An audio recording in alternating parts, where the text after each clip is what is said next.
Jagannath. Africa महादेश रे एक देश अच्छी हिंदू देश, तार ना कौन? रावण आर्य थिले ना द्राविड़ थिले? शंकराचार्य आर्य थिले ना द्राविड़ थिले? आर्यंकर द्राविड़ंकर धर्मग्रंथ कौन थिला? द्राविड़ंकर जो आदर्श स्थान पवित्र स्थान भारतवर्ष रे कौन थिला, कौन अच्छी? ये समस्त प्रश्न आज बहु लोकों मन रे आसुची। मोगल माने खंडा मुनरे इंग्रेज माने विभिन्न प्रकार कौशल प्रयोग करी ए भारत समाज को भाग करिया को चेष्टा करचंती। तांको द्वारा सृष्टि गोटे राजनैतिक दल आज पर्यंत मध्य भारतवर्ष को भारतवर्षर समाज को भाग करबा पई विभिन्न प्रकार चक्रांत योजना करि चलिछंती। आपणकर द्राविड़ माने भारत आसिले ता पूर्व भारतर जो बासिंदा थिले सेमानकु आदिवासी कुआ जाउची। द्राविड़ माने तांको आसी परास्त करी से शासन कले। तापर आर्य माने आसिले, आर्य मान तांको तड़ी देले। से माने समस्ते दक्षिण भारत को पलई गले। आर्य माने भारतवर्ष रे रही गले। ये मु कहूनी, आमर इतिहास कहूची। तो मोर प्रश्न होउची, जदि आर्य माने ए देश को आसिले तो आपणकर आफ्रिका महादेश रे थिबा मॉरिशस हिंदू राष्ट्र केमिति हला? आर्य माने भारत को आसिक फिर आफ्रिका को पलैले। यूरोप भाया डेवलपमेंट जगह को न जाइक आफ्रिका पलैले। आपणकर शंकराचार्य जन्मग्रहण करथिले ख्रीष्टपूर्व 788। आपणकर केरलर कालड़ी गाँव रे, केरल तो आपणकर द्राविड़ शासन अंचल ना, द्राविड़ बहुल अंचल। आपण आज पर्यंत भी सही भ्रमरे रहिचंती। तमिलनाडु देखंतु अन्ना द्राविड़ मुनार्ता कागजम, द्राविड़ मुनार्ता कागजम दीटी दल शासन करुच्ची। से निजक आर्य कहउचंती, भारतीय कहूनांती। भारत जोड़ यात्रा कौन आज्ञा राहुल जी आपण कले? से तो सेठी हिंदी बुझुना, इंग्लिश कहले बुझीबे। सनातन धर्म को कहउचंती सेटा को फोपाड़ी दियो, सेटा को ओपाड़ी गिरी।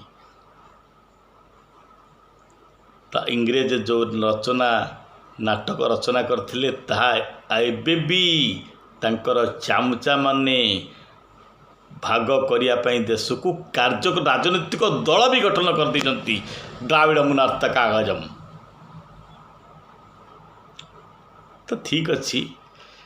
द्राविड़ माने आप दक्षिण भारत रावण को भारी प्रशंसा, रावणकर भारी पूजा, रावण पड़ी उत्सव मनाउछंती। रावण को प्रदेशर लोक थिले? आपणकर स्वर्ण लंका विश्वकर्मा निर्माण करी प्रभु भोलानाथ शिवशंकर को प्रदान करथिले। भोलाशंकर तकले मोर सुनार जिनस कौन हम सी कुबेर को देदेले। रावण कुबेर टू छड़े नेले। रावण केते जन कहउचंती रावण आपणकर नेपाल रे जन्म होइतिले, किंतु अनेक सत्य होउची आपणकर ग्रेटर नोएडा किसान चौक गोटे स्थान अच्छी, से गोटे गाँव में आपणकर रावण जन्म होइतिले। तो रावण द्राविड़ ना आर्य? एठी द्राविड़ नथिले कि आर्य नथिले? एठी समस्ते भारतर ना थिला आर्यव्रत, आ गोटे ना थिला जम्बू द्वीप भारतर ना थिला, भारत खंड भारतर भी ना थिला। तो ये आपणकर रहुची आपणकर आर्यव्रत। माँ सीता डाकुथिले रामचंद्र को आर्य पुत्र, गांधी डाकुथिले धृतराष्ट्र को आर्यपुत्र। आर्य माने श्रेष्ठ, आर्य माने गोटे जाति नुह। तो आप विचार करंतु, एभली भाग भाग कला पर मध्य आज भी विभिन्न जाति आधार भाग करा जाउची, किंतु आपण प्रमाण करंतु आपणकर केरल लोक अयोध्यार प्रमुख जन्मस्थान को ମାନୁଛନ୍ତି ପବିତ୍ର ସ୍ଥାନ। ଆପଣଙ୍କର ଗଙ୍ଗା ନଦୀ କି ଗଙ୍ଗା ନଦୀର ଜଳ ଆପଣ ପଞ୍ଜାବରେ ବ୍ୟବହାର କରନ୍ତୁ, ବଙ୍ଗଳାରେ ବ୍ୟବହାର କରନ୍ତୁ, ଛିଞ୍ଚି ଦେଲେ ପବିତ୍ର। କେରଳରେ, ତାମିଲନାଡ଼ୁରେ, କର୍ଣ୍ଣାଟକରେ, ତେଲେଙ୍ଗାନାରେ ବି ଛିଞ୍ଚି ଦେଲେ ପବିତ୍ର ଗଙ୍ଗା ଜଳ। ଇଏ ଭାରତ ବର୍ଷ ପବିତ୍ର ସ୍ଥାନ। ଗୋଟିଏ ଆର୍ଯ୍ୟ ନୁହଁ କି ଦ୍ରାବିଡ଼, ସମସ୍ତେ। ସାଂସ୍କୃତ ଶ୍ଲୋକ ଦେଖନ୍ତୁ, ବେଦମନ୍ତ୍ର ଦେଖନ୍ତୁ। ଓಂ ଭୂର୍ଭୁବଃ ସ୍ୱଃ ତସ୍ୟ ବିତୁର୍ବରେଣ୍ୟଂ ଭର୍ଗୋ ଦେବସ୍ୟ ଧୀମହି ଧିୟୋ ୟୋ ନଃ ପ୍ରଚୋଦୟାତ୍। ଓಂ ତ୍ରୟମ୍ବକଂ ଯଜାମହେ ସୁଗନ୍ଧିଂ ପୁଷ୍ଟିବର୍ଧନଂ ଉର୍ବାରୁକମିବ ବନ୍ଧନାତ୍ ମୃତ୍ୟୁମୁଖ୍ୟଂ ମାମୃତାତ୍। ଏହା ଆପଣ ହରିୟାଣାରେ ଜଣେ ବ୍ରାହ୍ମଣଙ୍କୁ କୁହନ୍ତୁ, ତା ଉଚ୍ଚାରଣ ଏଇଆ ହେବ। ଆପଣ ତାମିଲନାଡ଼ୁର ବି ବ୍ରାହ୍ମଣଙ୍କୁ ପଚାରନ୍ତୁ, ତାର ଉଚ୍ଚାରଣ ବି ସେଇଆ ହେବ। ଏଠି କେହି ଦ୍ରାବିଡ଼ ନଥିଲେ, ଏଠି କେହି ଆର୍ଯ୍ୟ ନଥିଲେ, ଏଠି ସମସ୍ତେ ଭାରତୀୟ ଥିଲେ। ଭାରତ ବର୍ଷର ଗୋଟେ ନାଁ ଆର୍ଯ୍ୟବ୍ରତ।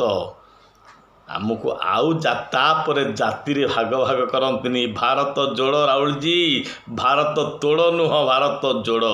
ଜୟ ଜଗନ୍ନାଥ, ବନ୍ଦେ ମାତରଂ, ଭାରତ ମାତା କି ଜୟ।